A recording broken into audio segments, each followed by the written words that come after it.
welcome back to the Historical Miniature Wargamers podcast. I'm Jacob. We have Gorcin and Dan with me today, and we're going to be talking about the first post-COVID event that we've been playing for boltaction. This game, best game out there. And we played that just under a fortnight ago. And I think we're losing Dan, but we'll get him back in a minute. So that was a 3-round event.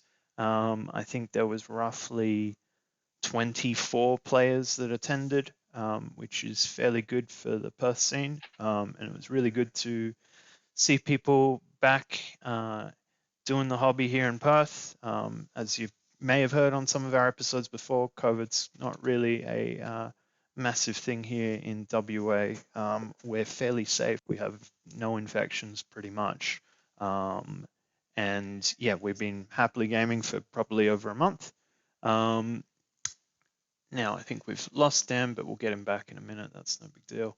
But yeah, we've just come fresh off this event, and we're here to talk about probably one of the only physical tournaments happening out there, and what we thought. So yeah, I can see Dan's joining us, so we'll just wait for his video to return.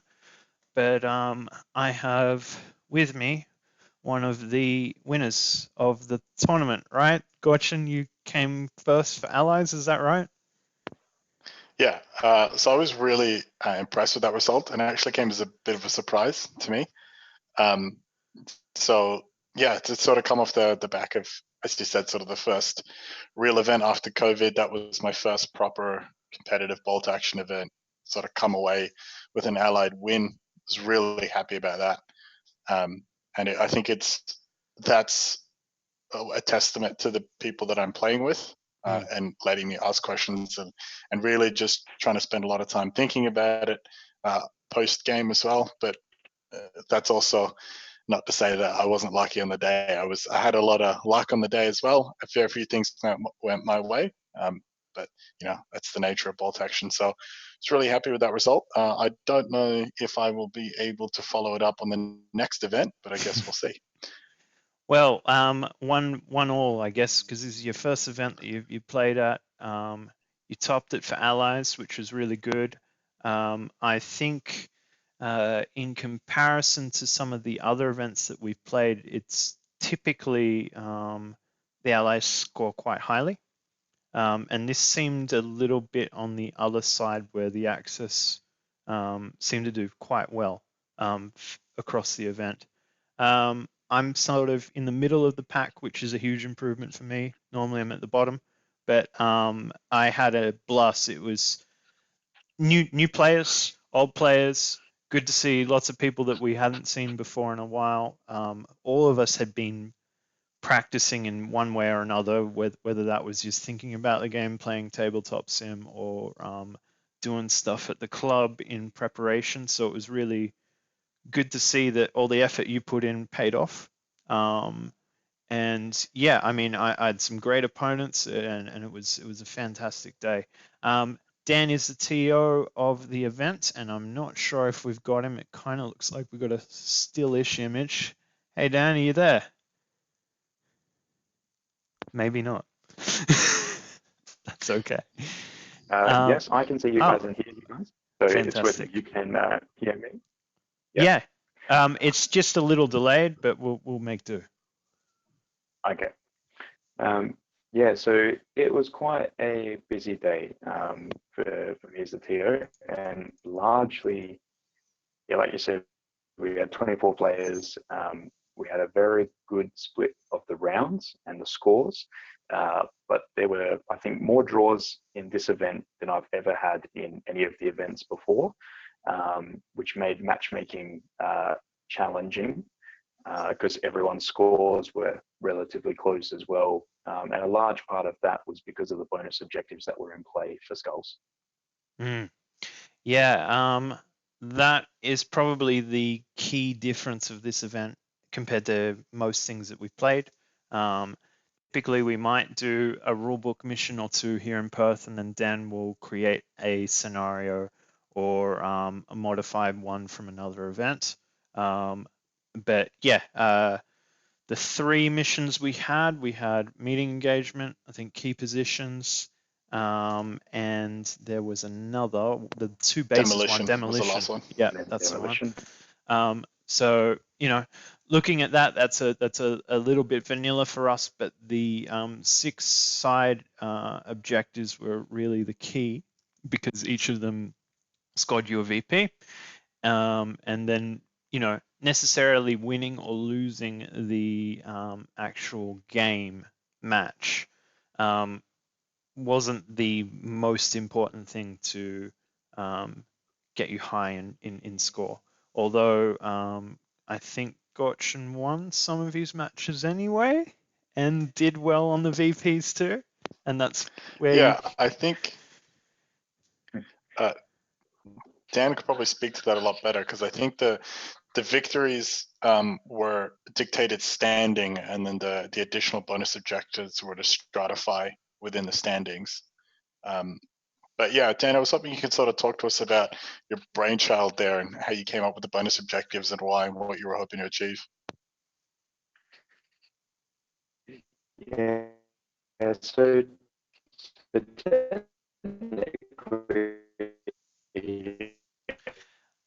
I think we're gonna have to cut you there, Dan. We actually can't hear you. and credit for this one actually goes to Justin. I guess he put those. It's an idea. I'll just make sure I'm not on mute.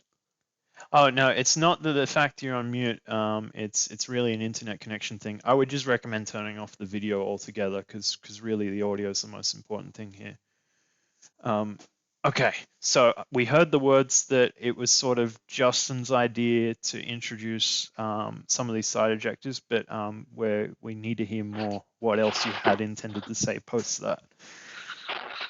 Yeah. So, and largely it's come out of the ideas that we've been trying to do over the last couple of events of creating, I guess, side missions or other ways, other avenues to get victory points, so that if you get snookered on an objective, there's still something that you can aim for. Some of that has come from watching 40K events or other tabletop wargaming events which have secondary objectives, tertiary objectives, and things like that. And so we wanted to bring a little bit more of that, because at the end of the day, there's no point having people come to an event where you simply just play the same sort of game that you could play in your garage. We'd much rather have everybody come and play something that is familiar, but still a little bit different. And so for the most part, because there were 6 of those objective points available, that was actually more than the majority of points available in the main missions for both demolition and realistically meeting engagement. I mean, if you manage to kill more than 6 units in meeting engagement, you generally were doing pretty good.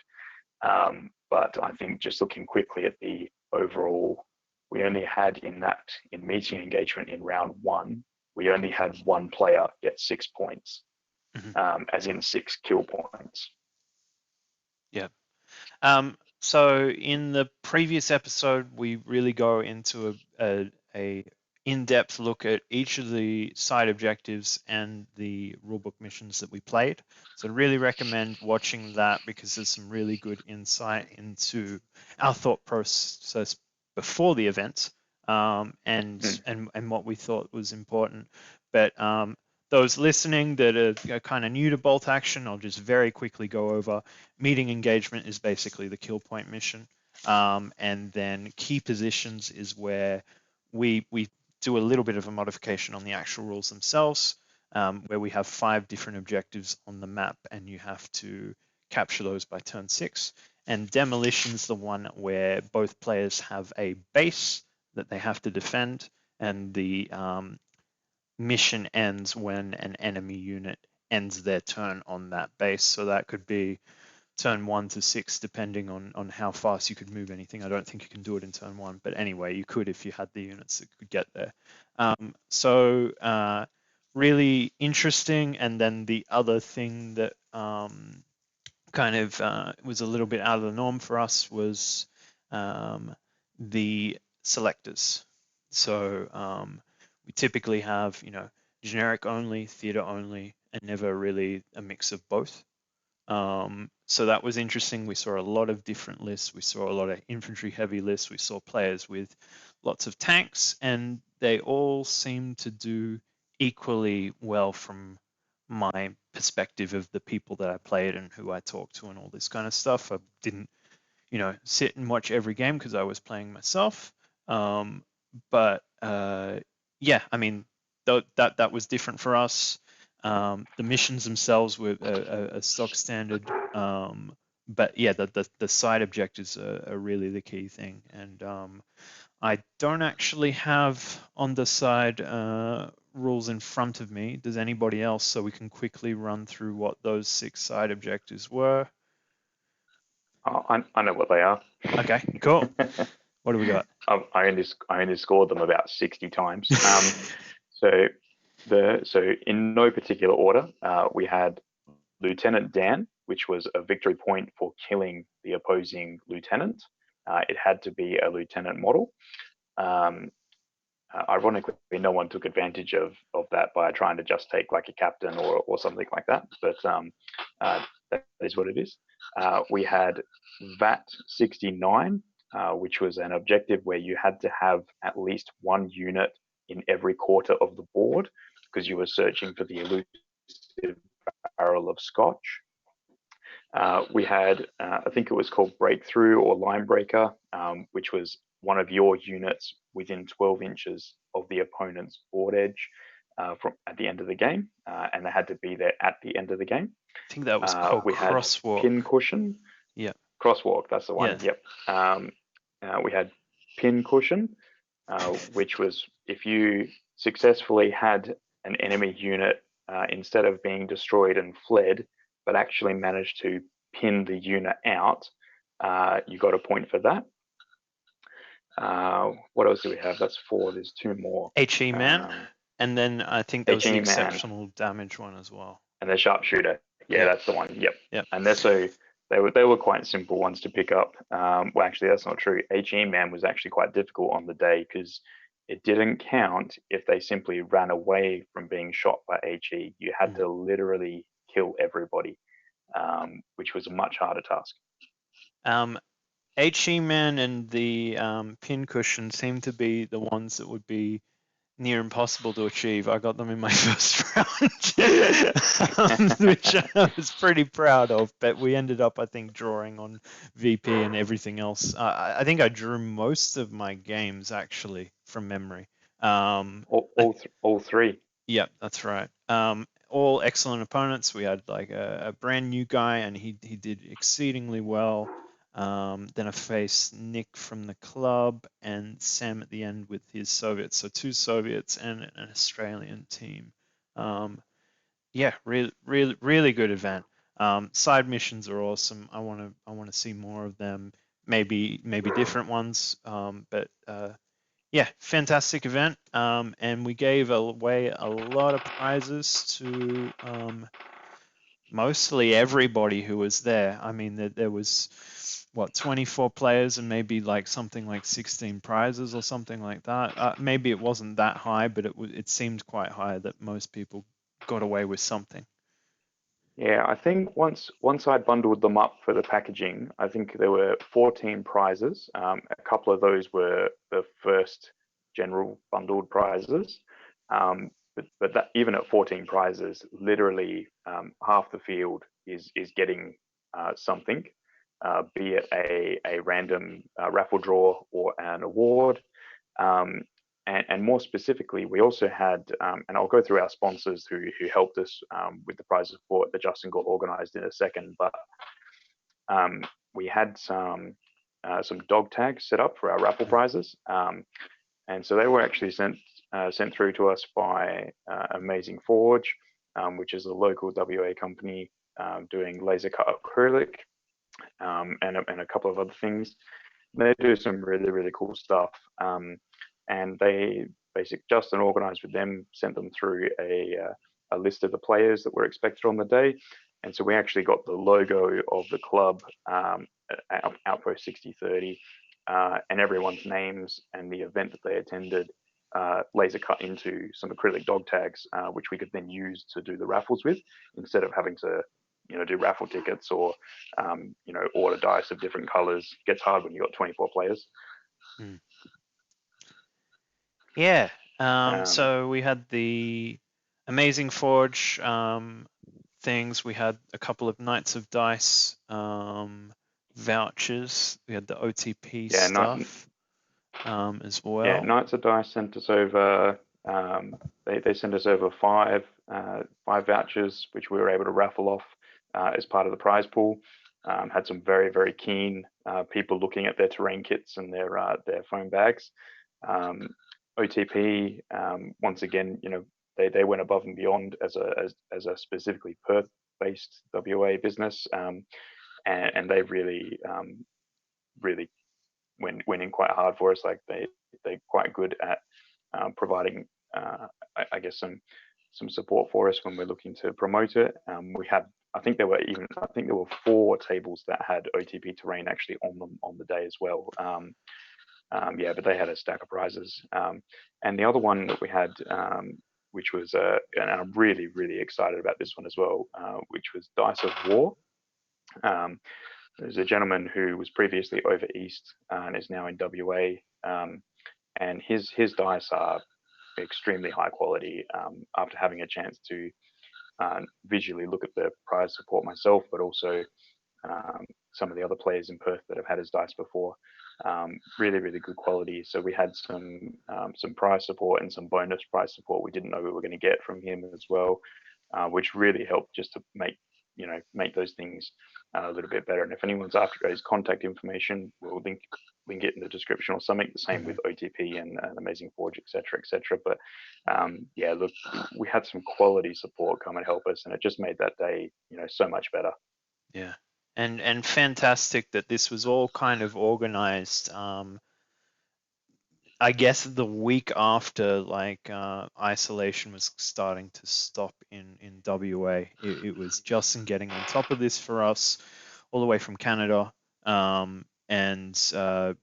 basically the whole community going, yes, we want to get back into bolt action, and it was a strong showing. So it's an event to be proud of, but we all really enjoyed it, and can't wait for the next one. Which kind of won't be long. We've got quite a few things lined up over the next 2 months. Most of it World War II, a good portion of it bolt action as well. Is there anything else we want to talk about Skulls before we move on to what else is happening in WA? I think it would be good to sort of do a blow-by-blow account of everybody's rounds. I think it might be really interesting to sort of bring some of our observations to light, because we made quite a few strong statements about deployment and tactics last episode, and I think it would be good to put money sort of where our mouth is and see how it went. So I actually had a buy for the first round, which I volunteered for. I had a chat to Dan before the event. I said, look, if it comes down to it, don't worry about it. I'll put my hand up. So round 1, I got to just sort of sit on my ass and interrogate the photographer at the event for a little while, who volunteered to do that out of his own time. So thanks to Tyler for doing that one. How was your round 1, Jacob? Yeah, so I'm actually you won't be able to see this, but I'm just showing some photos from the event now, and I'm gonna try and pan to my first round. So what I'm seeing here on the screen, we're having a look at all people's different armies. In fact, now I've got on screen the army I face. So it was an Australian army. It was this player's first event. We're moving across into my second game with Nick. And then, this is beautiful. This is the photo of Gorcin's objective marker for, I'm guessing this is for demolition, right? The one with the the paradropped supply crate. Yeah, that was a lot of fun putting that one together. Far too much math than it should have been. So I'm just showing some photos of Gorcin's army. We'll get to that first round in a minute, but more importantly, yeah, his painting's great, but this is a board that Gorcin's designed for Varsity, and it was one of the tables there. What's on screen now is my display board and the army that I took. So last episode, I revealed the entire army, which is a armored recon platoon, which it has three armored cars, a tank, some howitzers, and some infantry. But yes, I now have game one. So game one was the meeting engagement. I kind of was very aggressive into moving into the middle of the board. Despite the cover, we did a bit of a back and forth on the deployment, trying to figure out who's going to put their tanks where. Everything kind of converged in this middle lane.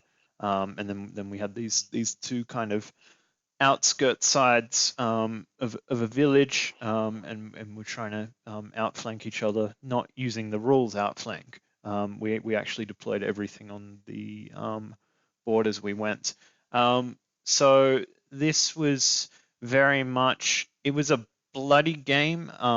We were losing models fairly quickly, but it was I would lose a squad, he would lose a squad. I've got a very funny photo right here at the end where I've advanced two of my armored cars within less than I guess it has to be an inch because you need an inch apart of his lieutenant, and this is on the 6th round where I'm really trying to hunt for an additional VP to push me over into perhaps winning. I've advanced an 8-rad and a 222, one inch away from his lieutenant, and his lieutenant was completely fine. So I didn't get the HE man there, and I didn't get the lieutenant down, and I didn't get the exceptional damage or anything like that, even though I was really trying. But yeah, I think the meeting engagement with the side missions just completely changed it. I was looking and hiding from, I was hiding specifically from a sniper. I was trying to engage in combat that would utilize the HE over the machine guns in these vehicles and that kind of thing. Excellent game. Really, really good opponent. Couldn't have gone better. We were both exceptionally happy with the whole match, and that was the theme for me for the entire event. It was just a pleasure to play everybody, and it never seemed one-sided, and it seemed at every point that it could go either way. That's talking specifically about the actual mission and the combat happening, rather than my kind of focus on the extra objectives. But yeah, it seems like, well, all of my matches, people were playing to the best that they could, and they weren't gaming it in a sense that I'm going for this side objective, and I don't care about what the thematic war would be, or the battle, or the mission itself. It seemed pretty even that people were going for both. So yeah, meeting engagement, absolutely awesome game. And then I guess all we can talk about is round 2, which was key positions. So again, the key positions, you normally roll the D3 plus 2. We just went for a straight 5 across the board. One player deploys a objective, and the other player deploys the next one. You go back and forth until you do the whole 5. And then you play it out and you deploy. So who did you end up facing, Gorcin? So I got Brad for game 2, my game 1. And after Dan very courteously providing me tournament average points for round 1 in meeting engagement.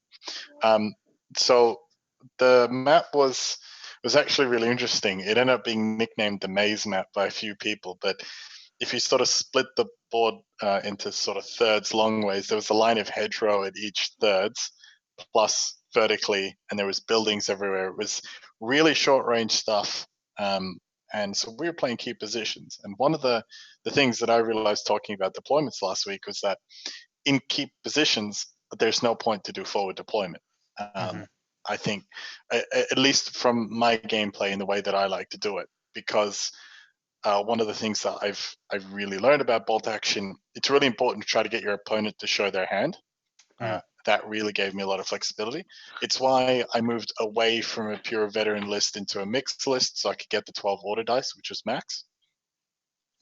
And so I had a sniper, I had a mortar spotter, but I didn't actually forward deploy them. I just left everything off the board. And Brad, very understandably, and I would normally do the same thing, he took a perfectly commanding position in the center of the board with his sniper. Fantastic field to the fire. And then we sort of had 3 objectives in the middle and then 1 in opposite corner. My deployment was 2 squads on my right flank, 1 squad in the center, Chaffee in reserve, engineer squad with a transport in outflank coming on my left, turn 3. And then I put my howitzer in the bottom left, and I basically parked everybody else in the bottom right. What I wanted to do was to sweep from an area that was no objective and just collapse in this flank.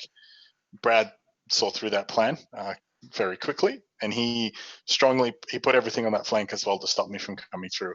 And it pretty much was a stalemate. I got really lucky. My mortar took out his sniper in turn 1. And he decided not to go down. So I got a 6 and I killed both of them. There was HE-Man. And I was really happy about that, because the thing that I didn't want to do was get my sniper stuck in the sniper duel with his sniper. I didn't want to do. I don't like doing that in normal games of bolt action. I didn't want to do it in this sort of competitive setting either. Yes, it's a real easy way to get exceptional damage, but I actually found exceptional damage was something that was actually just going to happen over the course of a game anyway. You shoot at each other enough times, you're eventually going to get a confirmed 6 on any one of the other dice. And what I really wanted to do was use my my sniper take out his officer. That which wasn't really a possibility that game. It just because of deployments and the whole thing was a maze. I had a second flamethrower team. One was in my engineer squad, the other one was by itself. I just parked it on my rear objective. I did that same thing in round 3, and I just left them there all game. And that's probably not the most points efficient way of doing it. But what I found was both of my opponents round 2 and 3 said, there's no point me pushing for that objective because you'll just flamer me. And it actually works much more as a psychological tool than actually effective. Yeah. I managed to really hold that one objective in key position completely uncontested, and all it cost me was a flamethrower team. I had another one, so I wasn't fussed. In hindsight, playing it back, I could have parked my sniper on there and used my flamethrower on the assault. But yeah, I think for me to have, I would have had to realize that at deployment that was a possibility. So I pushed along that flank. Brad met me, and then it ended up just being a lot of gunfire through hedges, very little effectiveness. My howitzer here on the left flank could see right through the center of the board, and I just kept him on ambush. And anytime his armored car and his Stug tried to cross, I would just sling rounds at them. My Chaffee rolled on round 2 uncontested.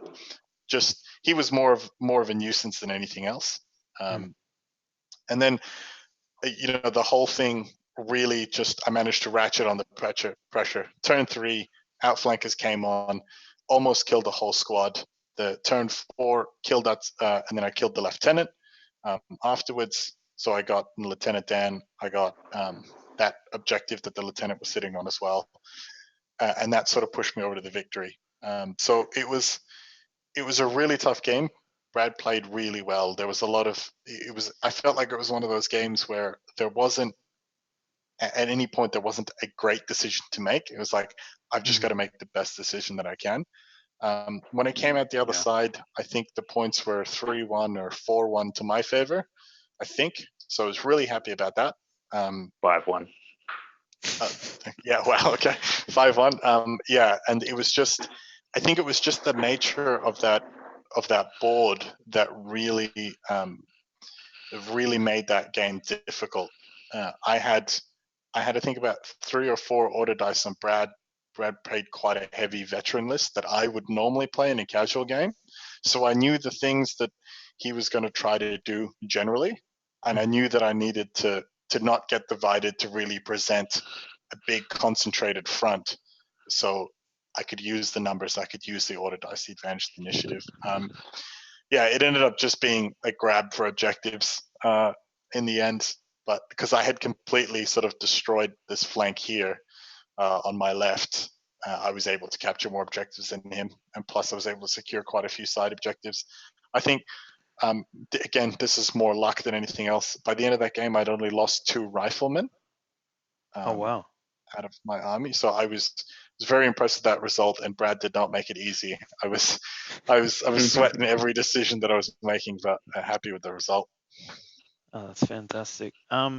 I'm gonna bring up some photos of my game too with Nick. So on deployment, I think I mentioned this in the podcast the last time. We're talking about decision making between outflank and not, and I decided to keep it simple the entire game, and sorry, for all 3 games, and that was to bring everything first wave and no outflanking, no forward deployment or anything like that, and really just play to responding to what my opponent did. So in this game, I've got up on screen, we've got the Soviets kind of on the left hand side, and the DAC, which are mine, on the right. So I'm facing Nick in this one, and he's kind of got the same sort of strategy with his deployment. That's kind of where I've taken it from. So it's going to be a little bit hard. I'm going to zoom in. We've got a wreck here in the middle. That's one of the key position points. We've got this 88 here on the bridge. And then if we scroll down, we've got this camo netting of fuel dump. And then there's kind of one in my deployment zone here in this little house. And there's another one which is just sort of hidden behind this Soviet group over here. So the one thing that I'm really struggling with Nick's list, and I love it, is because I've gone with I've got 4 armored vehicles, and he's taken this anti-tank selector, which is 3 groups of 2-man teams that have a Panzerfaust, and he can forward deploy them. So he strategically puts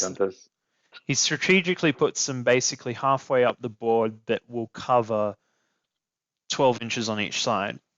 So there's no point, and he takes them as hidden.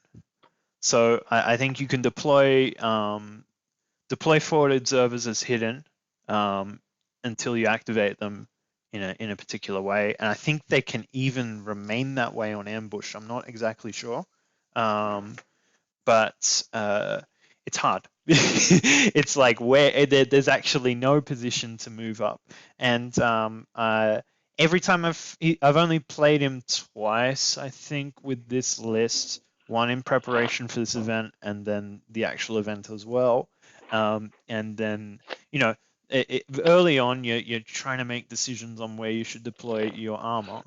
And there's not great decisions. There's not great points that you can deploy them, because they're going to be in range of these Fausts the next time you move them. So took the risk with like the really weak 222 that just had an MG, and it didn't work out. But at least that opened up that flank, and I could start pushing through.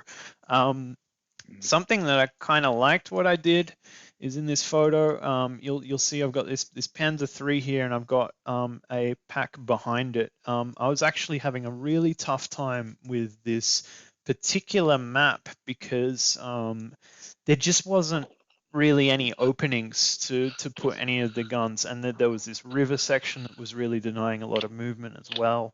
I was at this point where I was like, oh, if I put this pack the only place that it might actually be beneficial to attack his T-34 is in this one firing lane that's also in the position of a sniper and a mortar that can be seen.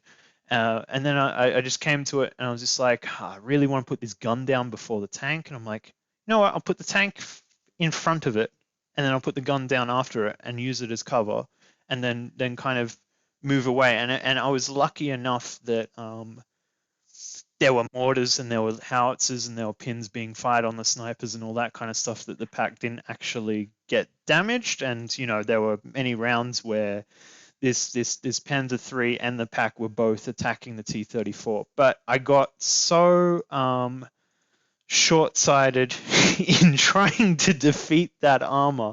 I probably wasted 5 turns trying to kill it, and everything was just pinging back.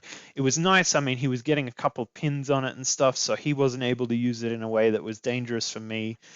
But his actual force is really heavy on infantry, and every point we were contested throughout the whole game. And it was just lucky that that my veteran infantry just survived as long as it did. But there was a point where I was like, I should have realized this a turn ago, that tank needed to ignore and just rush in and help the infantry. I realized that too late, but it in doing so, this Panzer III kind of got in the middle of the board and it destroyed a unit that was around. No, it just gave enough leadway that one of my troops could survive, and we continued to contest. So in the end, I had 2 points, he had 2, and we had 1 contested. Yeah, there was just a lot of carnage, but it was a great game, and I played Nick for roughly 2 years, and I think he's at his best right now. He's really showing up what he can do in this game, and it impresses me every time I'm learning from him. It was a fantastic match, and it was a brilliant. So here you see my T-30. Sorry, my 222 is blown up by those 2-man teams. I like his list. I think it's brilliant. It's got a lot of infantry. You got some SMG squads in there. You got a lot of full strength rifles. I think he's got a solid list, and he played it beautifully. I didn't do too bad either. So yeah, I think that was another. I was at the point of playing meeting and thinking this is going to be the highlight game of the day, and then I played that, and I'm like, wow, this is fantastic. So well done, Nick. Ended in a draw, but it was a great game. And then we go on to demolition. So how did that play for you, Gorcin? So before we get into this one here, we had a catch up after the tournament. And Dan, you said some really interesting things were happening here on the scoreboard from round 1 to round 3, going to round 3. Yeah, so normally, so round 1, it's always a little bit of a mixed bag because at the moment we don't have seeded rankings, and so it's a random matchup, which means sometimes you get really good players that naturally play really well that might face a newcomer, for example, and the newcomer is like, oh, so you're like a top table player, this will be fun, and that happens in all sorts of systems, but that generally means that you'll end up with wins and losses as opposed to draws. In round 1, we actually had 3 drawn games plus the bye, so technically 4 drawn games. In round 2, we had 5 drawn games. So this is the first round where I'm trying to seed people and match them based on the result of the previous one and go, right, so you've had some losses, so we'll match you up based on victory points to where you're at. So you should be placing against someone that is approximately the same level as you. I still got 5 draws. I actually got more draws than I got for round 5. we may only have one winner this time around. Everyone's still fighting around draws. And in round 3, that's actually exactly what happened. We only had 5 players out of the 24 win.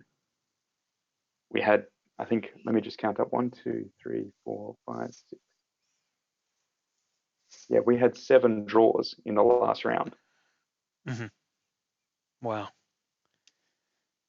I mean, we only had 13 tables, so like 60% of our players, excuse my bad math, that's probably not exactly 60%, Whatever. but a good proportion of our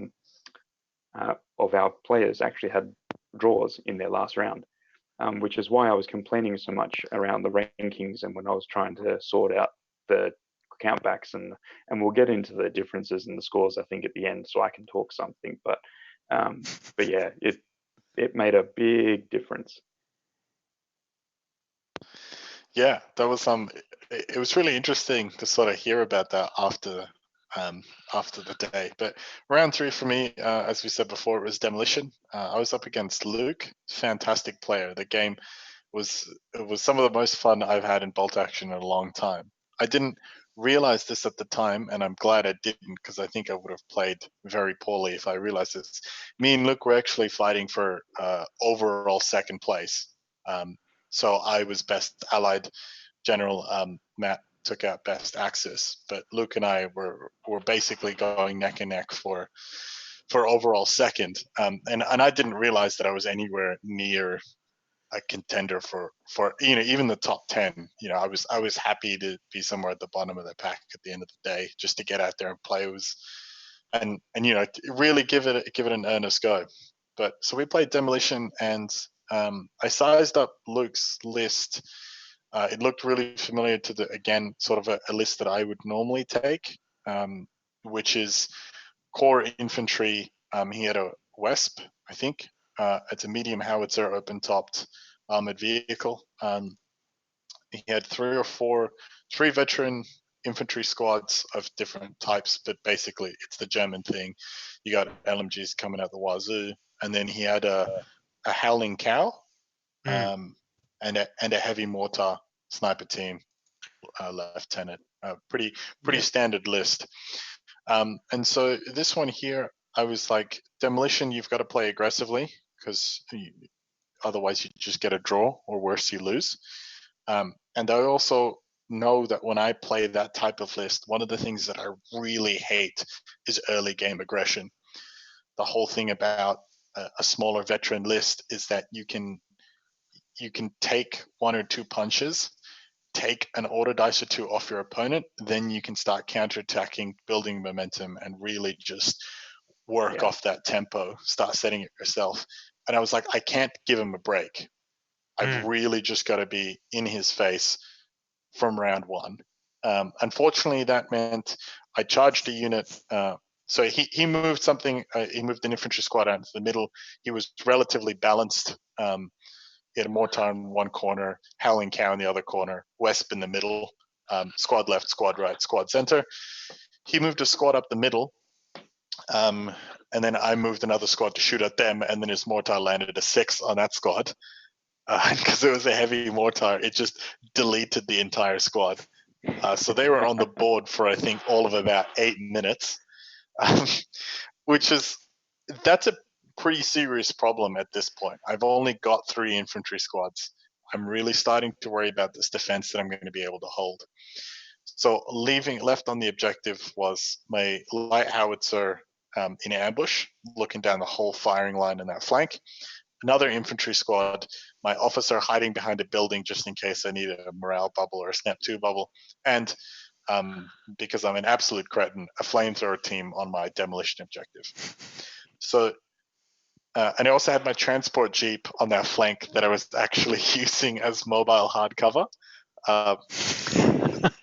which is a fantastic bit of cheese in case, but that's not even the worst cheese I did with that jeep. I'll get to that one later. So I move a squad on the left. I move it towards his objective. I just run them. I ran them for 2 turns straight, just 24 inches across the board. My engineer squad, I deployed them on the field in the truck, and I ran them across the whole open plane. I parked them behind a building, so they were nice and hidden. And same with my chaffee, just ran it up the board on that flank.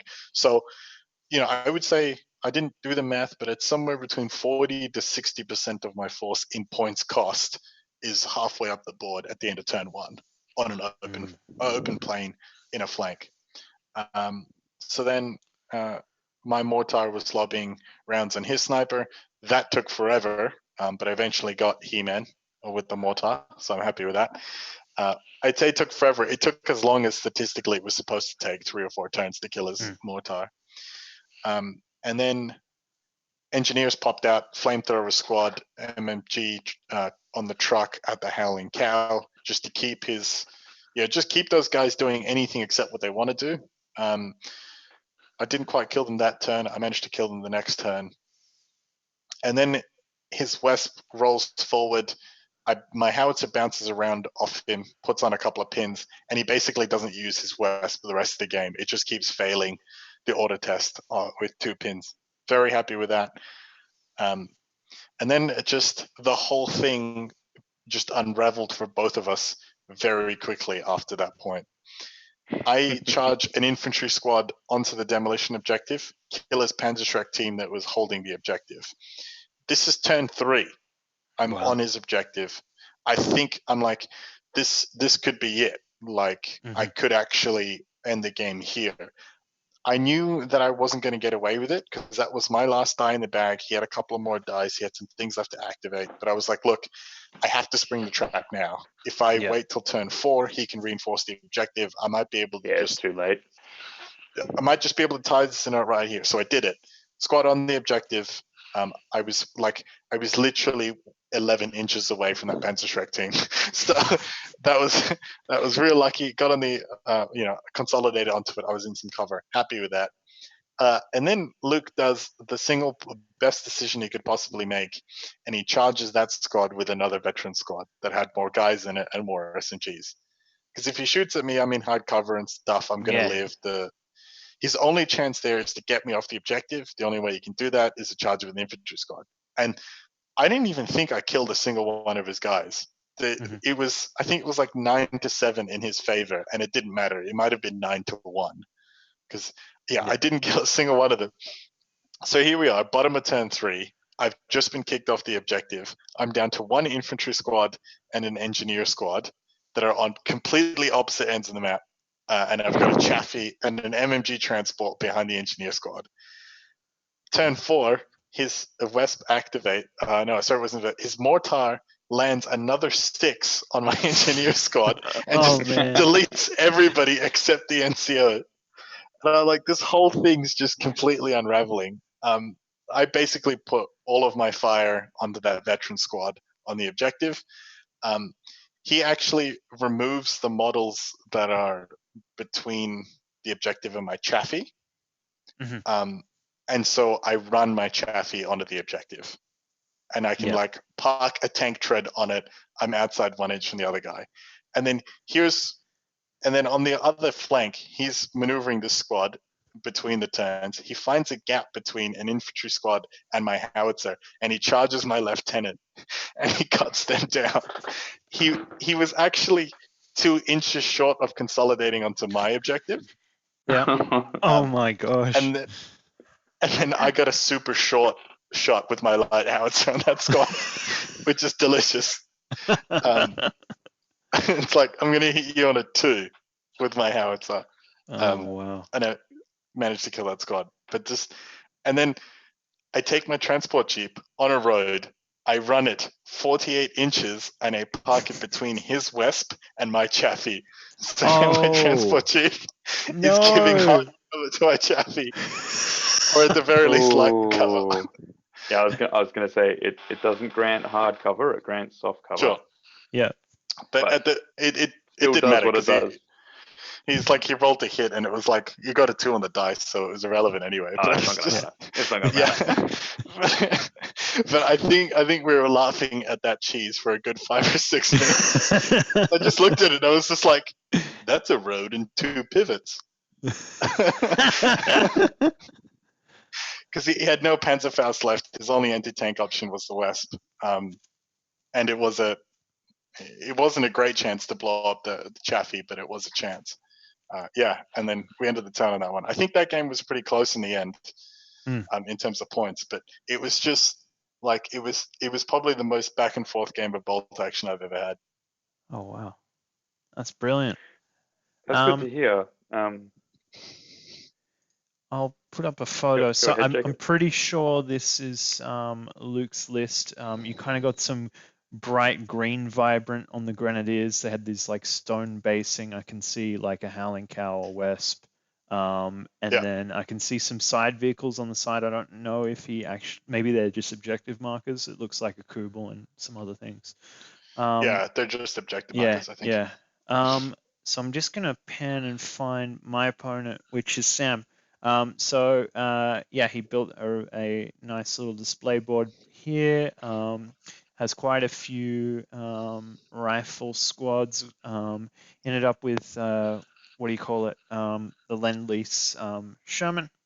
And I'm not sure what model this armored car is for the Soviets, but it's the one that looks like it's got a light anti-tank on the top and it's got a couple of wheels. I think it's and a BA6 or that's what I think BA10. it would be. Yeah, it's either one of those two. I can see a mortar and I can see a howitzer in there as well. We he had this really cool thing. He had this genuine like 1985 Soviet helmet that we were drawing the dice from.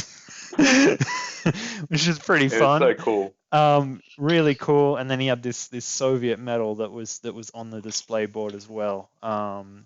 He had a couple of genuine coins and things like that. It was really cool. But I don't have any photos of the match. Hopefully I can grab some from Tyler at some point. But this was a really heavily. There was a river, and it probably took up a good 25% of actual movable space on the board, but it went through the middle of the whole thing. That one's my bad. So we came in and we're like, how are we going to do this? Because like this is going to block everything, and like surely you're going to have your objectives on one side of it, and I'm going to have mine on the other. I'm like, are we going to allow to advance through it? Sure, perfect. All right. So we went with that. And I kind of casually deployed at some of these armored cars first, knowing that I could move them at a great distance later to try and bait some of the armor to be on the other side of the board. That kind of worked, and then really heavily focus on one big flank that was just looking at his objective. They really, like, my troops really got bogged down into this one small lane of fire of really trying to move up, and it was difficult because there was just every opportunity that I would have intervening to models from another squad that might be blocking my lines of fire and stuff. But I really focus on, these troops have got to run forward and get close to the objective, and then I'll just try and harass with these armored cars around. And it didn't really work for me the way I anticipated when I saw the game. And I was like, I'm really going to be able to push through and just charge with these infantry, and that didn't really happen. They didn't necessarily get pinned out or anything like that, and there wasn't too much heavy casualties on either side for the infantry themselves. It was just there was just so much in a small sort of gap. So it was a bit back and forth, and it didn't really seem like anyone was getting necessarily close to the objectives. We were calling for time very close to the point where I had decided to move an 8-rat around a building that was kind of on a river, and it didn't really look like it was going to get to a point where it would be close to the objective. But we went to the next turn, and then I just saw it, and he went for some other stuff, and I was like, I'm sorry, a wheeled vehicle, and please, I gotta check this because a wheeled vehicle can run with a pivot. So it was, behind this building that his base was, and sorry, what's a wheeled vehicle's movement? It's 24 inches on a run. So it was well within. It was probably 19 inches away, with a pivot, and I'm like, sorry, I'm gonna move this on to the objective. And I just felt so bad because like there's all this combat happening everywhere else, and this was just something that was just kind of not really seen by either of us. I remember that, Jacob, like, because you were trying so hard to find ways to give him points because he wasn't in a position to take your base. No. And so you're trying to find like, what can I do to make this a bit better? And I could see that because you knew that you were able to do that run move, and I'm Yeah. sitting there as the TO, and I'm like, just run it over, man. Just get it done. Like, Yeah. So Dan calls for time, and I after I put it on, and like people are still packing up and stuff. I'm like, all right, I want you. I'm gonna move. I told him like I'm moving this onto the objective. I think it's kind of a dick move in the sense that like I'm just gonna win the game and you're not gonna have any opportunity to do it. So let's play out all of your infantry turns quickly and see if they can assault the armored vehicle and get it off. This is the only armored car that I have that's fully enclosed. All the other ones are open topped, and I've lost a lot of armored cars in the last week or two to close combat that I just didn't necessarily see originally. And I'm glad that I learnt that lesson before putting this armored car on that point, because I could have probably done it with another car that he could have easily got rid of. So I think the rules with a fully enclosed, an open top vehicle, first off, you're not doing the tank fear, I don't think. And it's any damage that you get on the vehicle, it's destroyed. So it's irrespective of the damage table. So what if you get it, then it blows up or whatever. So this was like my only vehicle that could do it, that was fully enclosed, so it wouldn't benefit it from. wasn't susceptible. Yeah, that's the wording. And I actually am not sure. I didn't even bother to look it up. I just wanted to give him a chance. I may have this right. I may have this wrong. It might be that tank fear doesn't include fully enclosed armored vehicles or not. I'm just going to have a quick look. But I said that it did, to give him a chance. And he passed every single of his tank fear tests with about 4 infantry squads, but failed to do any damage. And I was like, I'm like, grab that squad, move it here. And Dan's like, time, like, just do it, like, give him a chance. And I'm sorry, Sam, we did everything we could and couldn't destroy that tank. So I'm having a look at tank fear, fully enclosed armored vehicle. Okay, so it would include a armored car that is not open topped. Yeah. So yeah, yes, you played it right.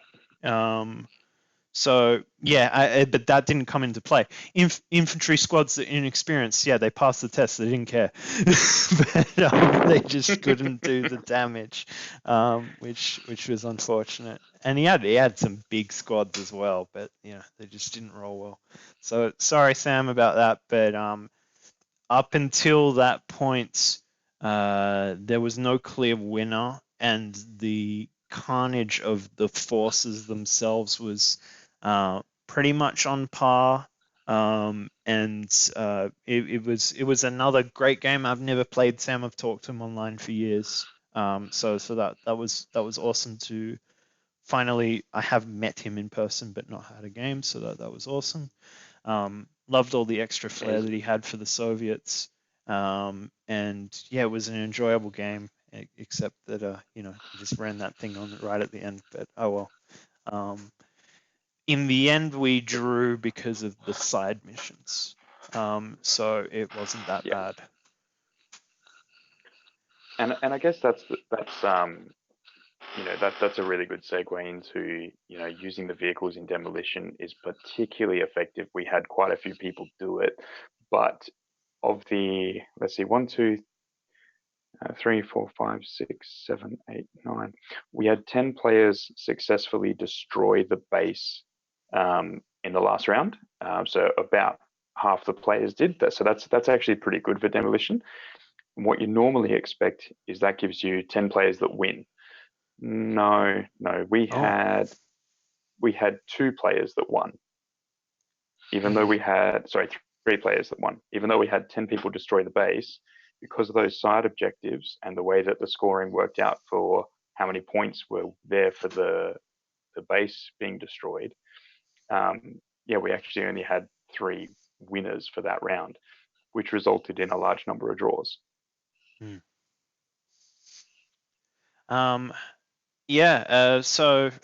Just some.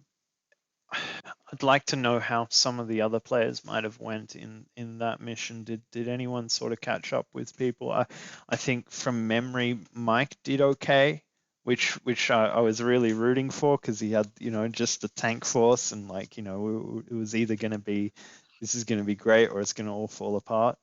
I think he did all right on the demolition. He won his game. Yep. He won his game against Sam Hauler. So I think Sam,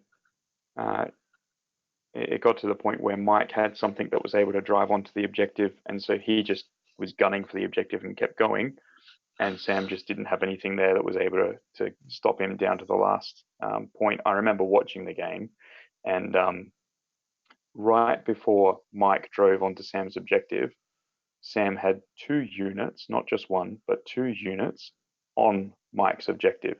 Oh wow! And they were going to take him out the turn before, and Mike basically turned around 2 of his tanks, one of them being the flak one, the Kerbal Blitz, the flak dual autocannon one, and that eviscerated one of the squads and turned it into meat paste, and that just disappeared. And I think the other squad that was nearby got nailed by a howitzer shot or something off one of his tanks, needing ridiculous odds.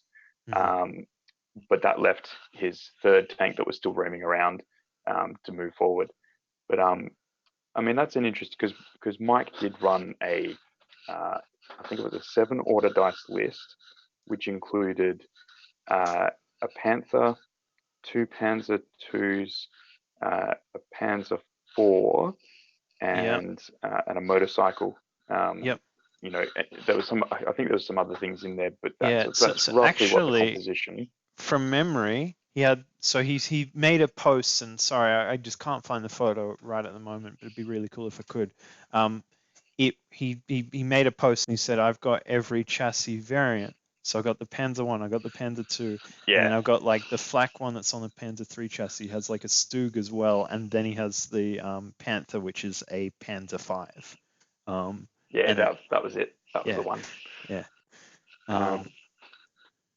What was fantastic about the really big cat, the Panzer 5 one, is for the first 2 games, I think it only fired 3 or 4 times. It was pinned for the rest of them, and twice it failed its morale check and just simply backed up in game 1 when it's trying to get kills, and it just went nope and just reversed. It was game 2 against Ed, and he'd parked them on the key positions marks, and just was like, "Well, you're going to have to get rid of the tanks." And so Ed was just like, "Well, I'm just going to pin it into oblivion so it can't do anything." And then he failed the auto checks, and it reversed off the objective. Oh no! And so Ed was just like, Ed had a couple of squads worth of infantry and was just like, "I've only got really weak weapons, but if you're scared of them, great," and just ran the infantry towards the objectives. That was quite an interesting game. They ended up with a hard fought draw,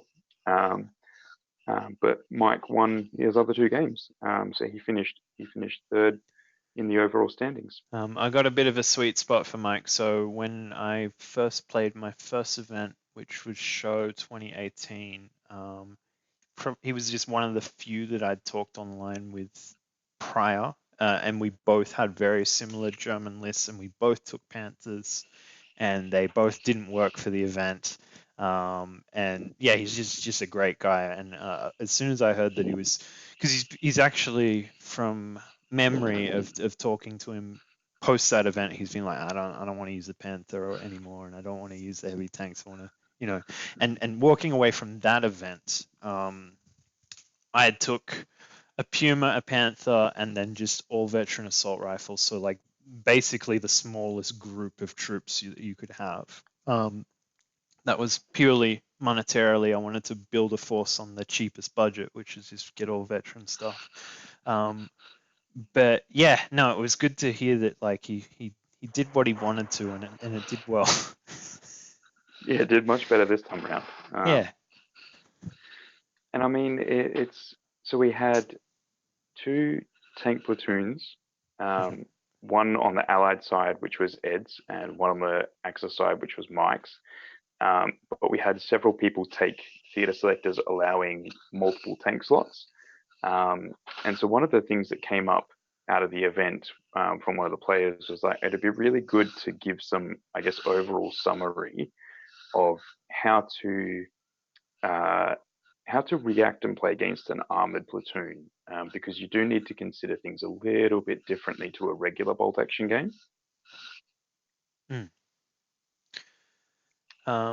So I played an armored platoon, and my kind of focus for the game was really trying to bait with the cars. I came to this realization that the game before that weekend that I could, and it happened to be that I was demoing a guy who was brand new to the game, never played bolt action, and he did this hard deployment of 3 of my armored cars so he used my force and played another club member, and he did this hard deployment of 3 armored cars.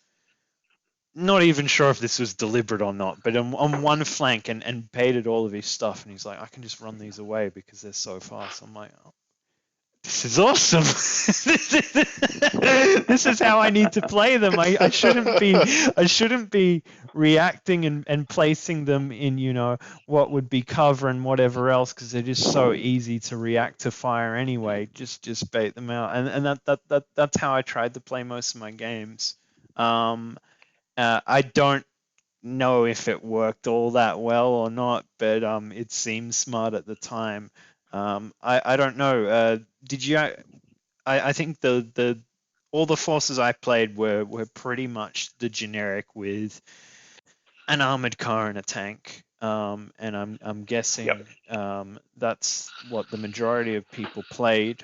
So I didn't necessarily have to cater to a heavy armored list, and I would have been probably at a disadvantage to do so because most of my heaviest gun was a medium anti-tank, and I had a lot of light autocannons. So I was actually talking a lot with Ed prior. I'm like, what are you gonna do if you come up against Mike? And that happened.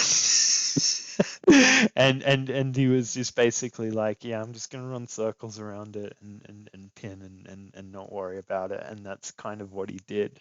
And that's exactly what he had to do as well. Yeah. I don't know. I didn't really catch up too much with those that faced the huge armored lists, and mine was a bit stranger in the sense that mine are all open top vehicles that are killed on a 7, so it seemed like that's capable with most lists that aren't really focusing on anti-tank anyway. Yeah, so I'd probably add that the armored lists that were there weren't abusive ones, or what could be considered abusive ones, out of things like the Western Desert Selector with 6 Stuarts across a tank platoon. It wasn't anything like that. They were all fair. Yes, a lot of armor, but it came at other costs. So Mike's came at the cost of having literally no infantry for objectives and 7 order dice. And so he was outmaneuvered by virtually every player that he fought against. And so he had to work really hard to get anywhere. Or in the case of Ed's list, his entire list was an early war desert rat list as an armored platoon. So, it didn't have a lot of really big guns for the punch, and so he had to make up with the fact that that is a Panzer IV that I have to deal with. How do I do that with my list? Like, already only 2 of my 12 units are actually going to be effective. But I think generically as well, one of the benefits that the armored platoon generally has is its mobility, its ability to redeploy some powerful guns very quickly. And they don't take a lot of penalties for doing that. You've got the movement penalty, but realistically, if they're moving around cover to ignore a cover modifier, they're actually still at +1. If they just stayed where they were, they would have been at -2 plus range potentially. If they move and go around the corner, they're reducing that cover. So one of the things as a defensive thing, you don't want to just sit behind a wall, because a wall can be driven around. You want to be trying to bolster your units in as much cover as possible.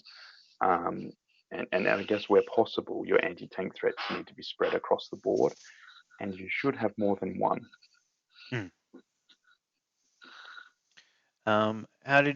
Sorry, Gorcin, I'm just trying to remember what you were saying on your last 2 games, just with the dealing with armor. So you had the Wesp in the last game, and then I guess Brad probably had a Stu 42.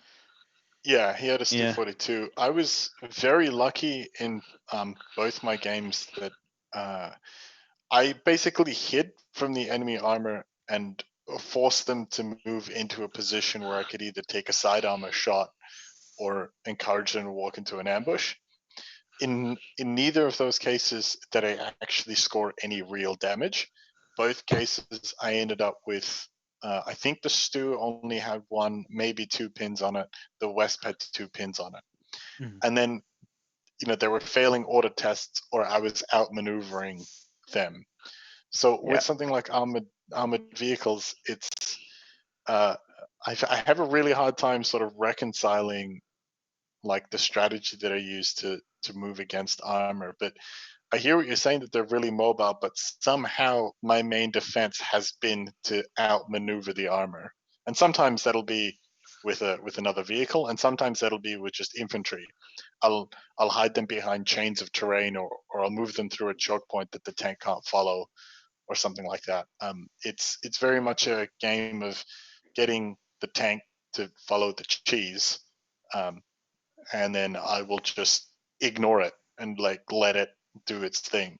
So I don't know if it's so much outmaneuvering now that I've said it out loud, but more so like sacrificial. I will put a unit that I want the tank to engage, that I'm trying to entice the player to fight that unit with its tank. And I tried to make it a complete non-threat to the tank if possible. I usually will try to threaten something else while showing a flank or exposing myself to the enemy armor at the same time. So they go, well, that's a really easy target, and then I can either then decide to deal with that armor or move away from it. I try to generally with bolt action, I try to do rock, paper, scissors as opposed to rock versus rock. A lot of people like having sniper duels, mortar duels, tank duels, and all that, and infantry duels. And those things are all really fun, and I think they're fantastic from like a romantic and a narrative perspective.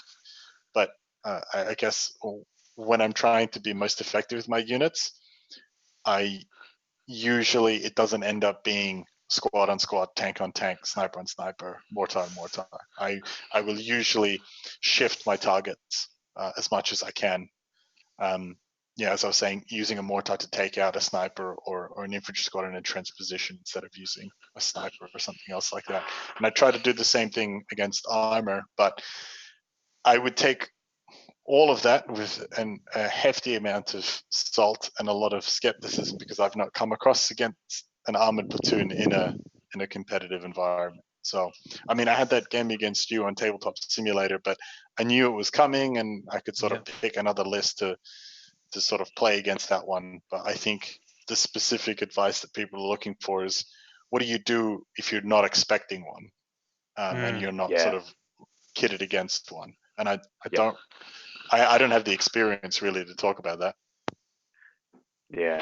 So I think in what you were touching on with, you felt that you were able to reposition easily or use cover.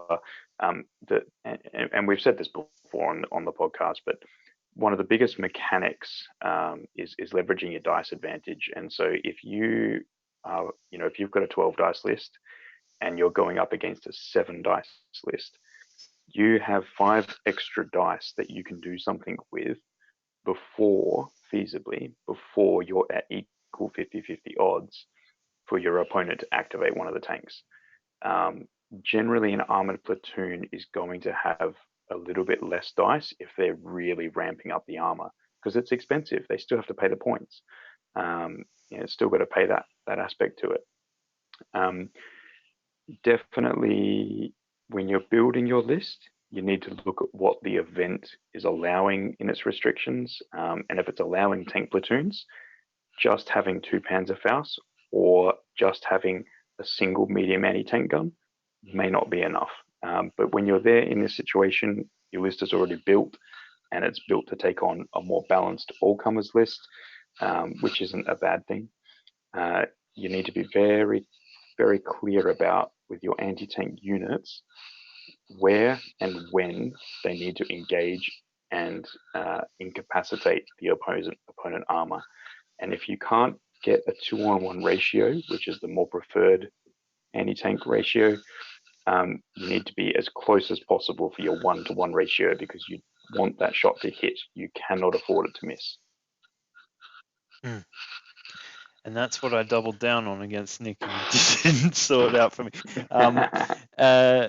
So I'm just going to go on about my list again and where my thought process was on combating vehicles. In taking the 3 armored cars. Go ahead, Daniel. Sorry, Jacob. I was going to say, maybe from as someone who took an armored list, what were the things that you would see that would have undone your list, that would have negatively impacted you? Yeah, so I was worried about armor because I took light vehicles. So what's interesting for me is I've never actually take an anti-tank gun, and in these 3 games, I felt incredibly confident with the positioning of the guns and how they would allow particular lanes to work. And in fact, the guns fired every turn of every game. They didn't do what they were meant to do, though. So I was like, no. And I don't know if that's if medium isn't the option. Well, maybe it was just the dice. I specifically wanted medium because I wanted to be able to move it without needing a tow. And yeah, my thought process into the game was, these armored cars with the light auto are really going to be infantry support, and usually a follow-up after an infantry attack on some infantry, or the other way around, leading it and then the infantry follow up behind them. I never really engaged them with the tanks because they're not particularly do very well anyway. And then again, the Panther 3, aside from Nick's game, I really focus on its ability for anti-infantry.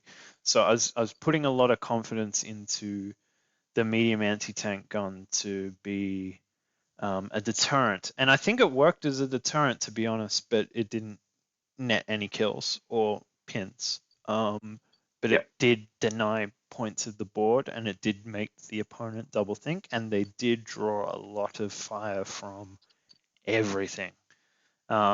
So it was very important for the enemy to try and knock that out, to give them free reign with their tanks. So their tank actually in all of the games stayed behind cover at range and these kind of things to survive.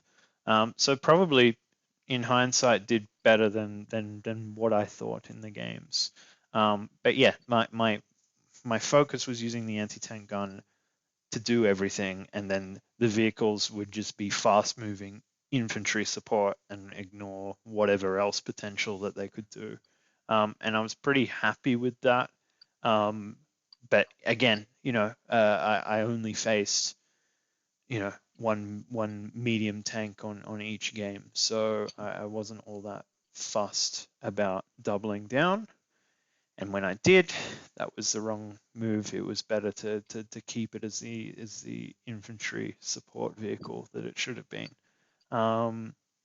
So yeah, I don't know, like, because there's a lot of talk on Facebook in the lead up, particularly in Jackson's posts on the importance of armor. So that there's definitely two sort of mindsets where people like, oh well, I'd say there's three. There's one where vehicles are overcosted, don't take them, and if you're facing them, ignore them altogether, because at best they can take away an order dice that's not equivalent to the points that they're worth. Then there's the take light vehicles, because they can really help the infantry in anti-infantry roles, which is where I was landing to do my stuff and learn how that worked. And then there's the others that are, going heavy into vehicles because they negate all of the small arms. So I think everybody's got an opinion on that, and I don't think there's a right and wrong answer on any of that. There's some things to be said if you're taking, like, 3 tigers or something like that. That maybe that's not right, but I don't fun, think. though. Yeah, I don't think like necessarily having one heavy tank is a wrong decision, to be honest. But Yeah. I still don't know where I land on dealing with armor, and it's still like there's definitely a psychological aspect to this. Is a dangerous weapon that you need to focus on, no matter the thought process that you're leading into that game, thinking, oh yeah, as everyone says, it can't do too much damage, and what it could potentially, how effective is a heavy tank if at your best you've got a light? So what? It blows up a light, but it's not doing its value for points. So that was another thought as well. It's like, how many points do you put into a particular vehicle?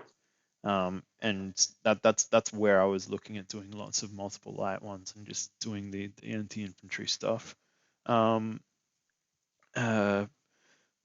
yeah, it's something that it is a decision process in this game that will dictate lists probably indefinitely for me, and it's gonna float. It's gonna be ignore it, go all infantry. It's gonna be, go for the generic platoon with and include your medium tank that's about 230 points. I don't think it's ever really going to go on the extreme end for me, but I do like the look of a lot of the vehicles. Like I want to paint a tiger at some point, and so I don't know. It's just something I'll experiment with for the rest of this game's life, I guess. Yeah, and I think one of the benefits that we have is we're going to have a lot of different event formats that will, I guess, cater towards that. To be honest, a lot of people were quite surprised with John Beeson's Panzer 150th Brigade. Essentially, it's an army of infiltrating Germans that look like Americans. So this is themed to the Battle of the Bulge, right? Yes.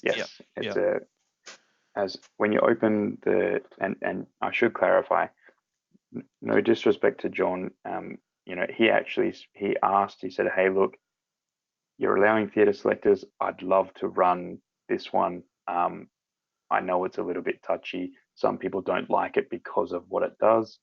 It's not really that difficult to fight, but it can be a bit of a shock if you've not played it before. I looked over his list and I went, look, to be brutally honest, that fits within the restrictions of the event. I'm going to say bring it. John still went 1 win and 2 draws. So it's not like his list was so, because of its theatre selector capability, it wasn't ridiculously powerful. And he did help his opponents understand, some of the ways to fight it. But he only won his first game. And so, while theatre selectors can be Pandora's box for some of the different things that are out there, some of them are also false lions. They're not real threats. Whether it's an armor platoon, sometimes they don't even make the list as a threat, but they can also be, I guess, theatre selector wise, they can get quite nasty. So if you've ever considered facing off against 6 Stuarts, that's about, I think it's 18 shots per vehicle. And so you're looking at, 70 something shots a turn at 36 inches. Yeah. That has a tendency to feel a bit more unbalanced. But yeah, I mean, for the most part, we're lucky in Perth. We've got a pretty good scene, and we don't see those sorts of things. So armor platoons, they're not actually that powerful in comparison to other options. Sometimes they just feel that they are, because we self-regulate. So I don't know what the infiltrator rules for Panzer 105, 150 are. I'm assuming it's the ones where you're interrupting their reserves coming on, and maybe they can't be shot until they're at some, like, within 12 inches or something like that.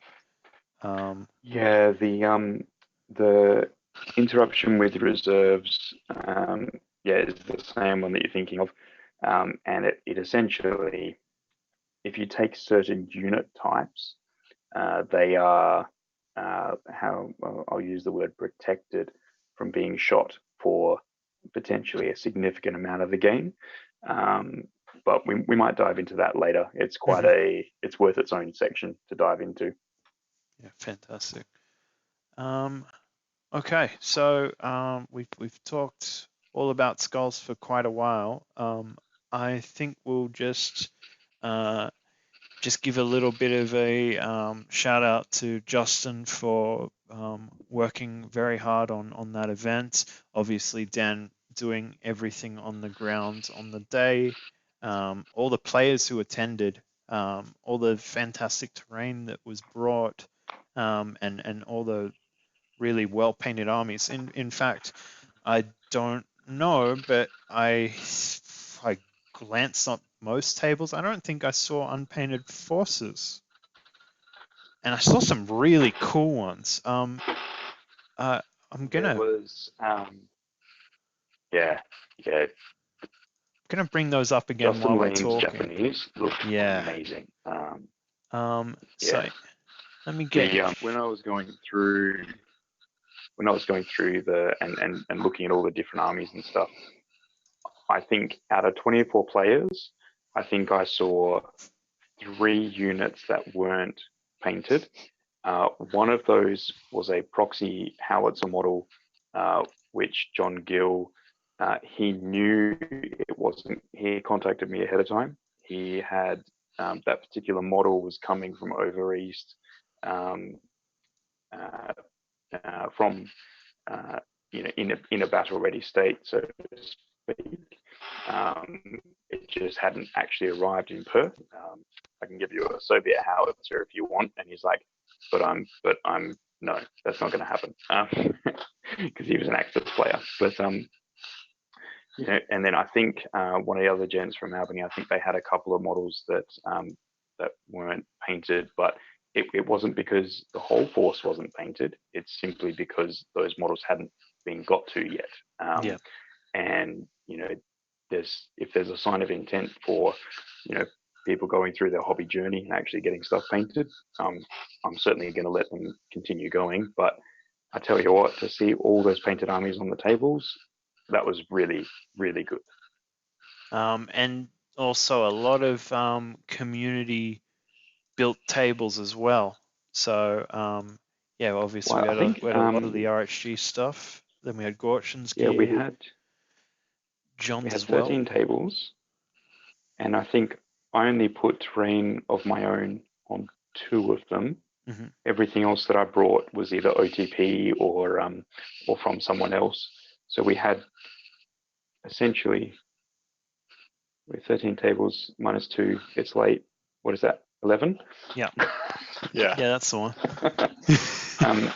So we had 11 tables that were either high quality 3D printed or custom built by Lev, one of the fantastic diorama modelers in Perth, or obviously Rockingham historical, the boards that we were using from Nick that he's been putting together, which are also absolutely incredible, and his latest work that is coming is incredible. Yeah. But that was it. We had 11 really good quality tables. And John brought one as well. Unfortunately, I didn't get to play on it, but is that one of the ones you played on, Gorcin? Was that the one you played with Brad? No, I didn't get a chance to play on John's board. I think Brad's one, the one we played, the one I played against Brad on was OT. No, sorry. I think it was Outpost 6030 terrain. Yeah. Okay. So I think it was club terrain that they assembled into a game day. Yeah, but yeah, I echo what you guys are saying. It was just really fantastic to see everybody's armies out on display. Everybody had all these lovely custom built objective markers that were really thematic, and I think the amount of effort that went into all of them was phenomenal. It was really great to see not just execution, but also just some really good ideas. Like the guy who took out the prize, his objective marker was a crate of VAT69, which I thought was fantastic. Yeah. Absolutely awesome. Yeah, brilliant idea. And it certainly didn't make it easy for me to assess and pick a winner. I ended up with I think it was 5 or 6 people on the same score that I had to then figure out what to do.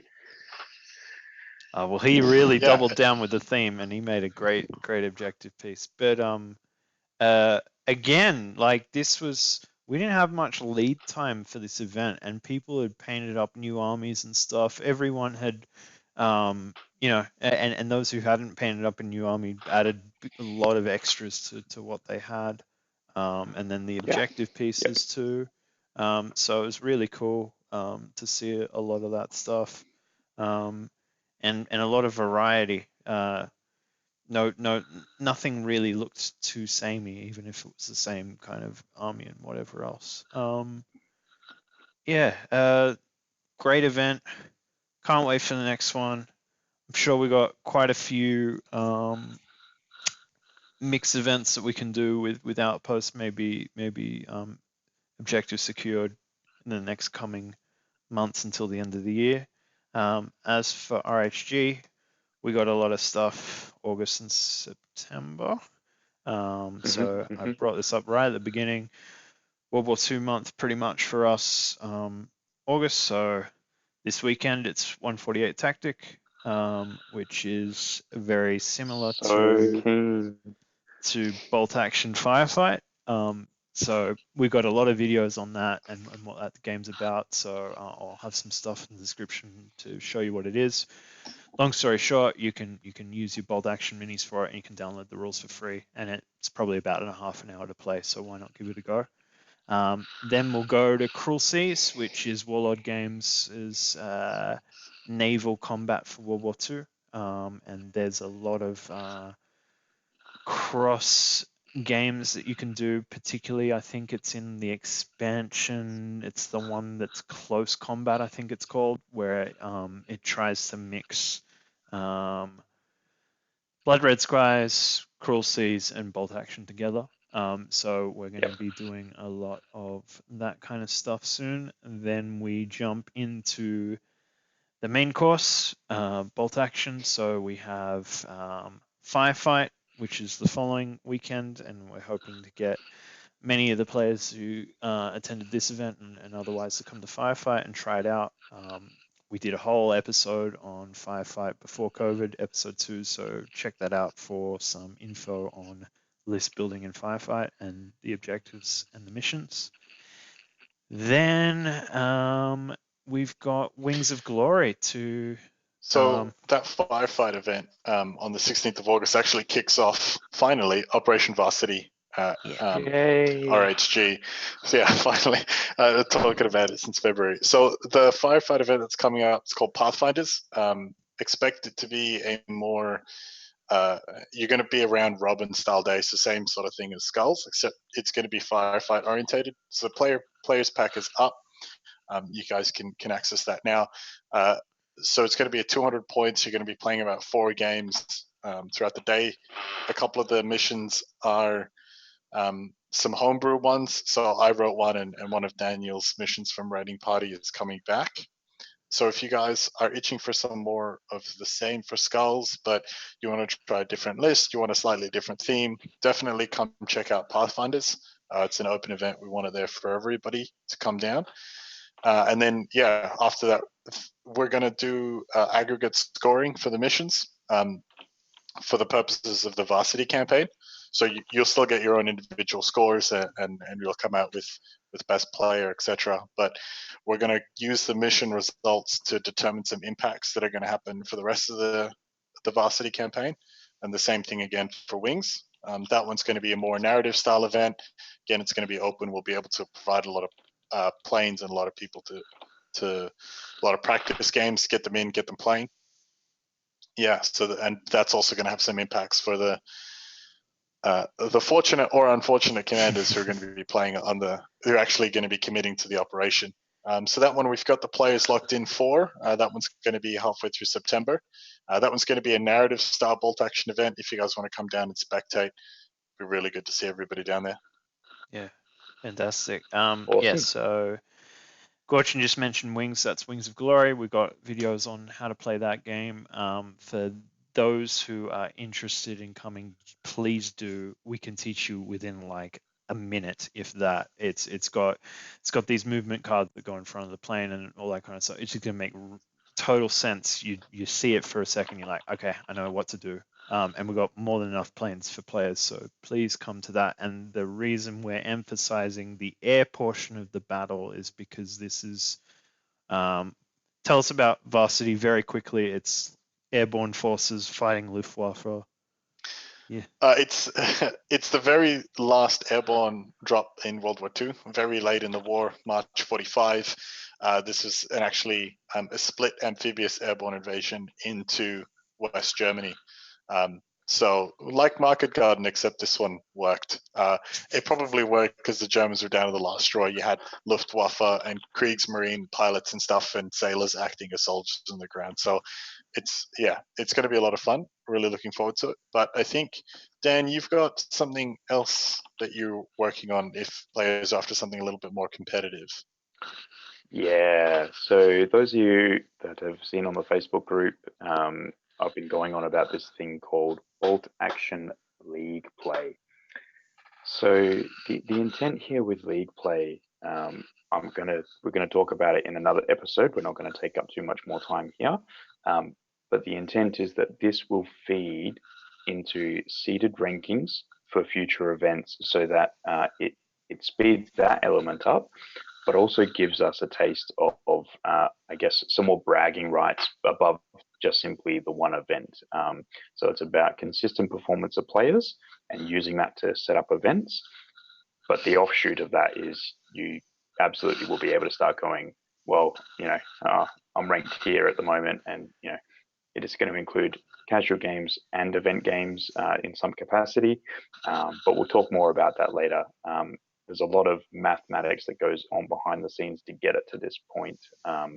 But now that I'm not having to do all the TO stuff, because as we heard, the club's doing stuff, Outpost is doing stuff, OBSEC is doing stuff. you know, I can be freed up to do other fun things like the league play. No one better to do it. You are the king of working out all that scoring stuff. I will definitely help you if there's a way that we can automate it. But yeah, no, this is really impressive, and it's what we need. And a lot of people seem to be interested in it.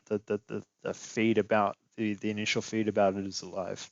So super looking forward to it. Cool. So we've talked all about skulls, talked about the events we got going on. We've got the league happening. I think we're gonna call it here. This is episode 5 of the Historical Miniature Gamers Podcast. Thanks for checking in, and we'll be with you next time on more and more about bolt action and gaming in Perth. So catch you then. Excellent. Thanks, everyone. Thanks, everyone.